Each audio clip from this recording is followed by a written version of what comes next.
ಅಣ್ಣಾ ವಿವಿ ಲೈಂಗಿಕ ದೌರ್ಜನ್ಯ ಕೇಸ್ ತನಿಖೆಗೆ ಎಸ್ಐಟಿ ರಚನೆ.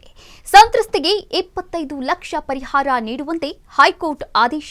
ಹೌದು, ಚೆನ್ನೈನ ಅಣ್ಣಾ ವಿಶ್ವವಿದ್ಯಾಲಯದ ಕ್ಯಾಂಪಸ್ನಲ್ಲಿ 2ನೇ ವರ್ಷದ ಎಂಜಿನಿಯರಿಂಗ್ ವಿದ್ಯಾರ್ಥಿನಿಯ ಮೇಲೆ ನಡೆದ ಲೈಂಗಿಕ ದೌರ್ಜನ್ಯದ ಬಗ್ಗೆ ತನಿಖೆಯನ್ನ ನಡೆಸಲು ಮದ್ರಾಸ್ ಹೈಕೋರ್ಟ್ ಮಹಿಳಾ ಐಪಿಎಸ್ ಅಧಿಕಾರಿಗಳನ್ನು ಒಳಗೊಂಡಂತಹ ವಿಶೇಷ ತನಿಖಾ ತಂಡವನ್ನ ರಚನೆ ಮಾಡಿದೆ.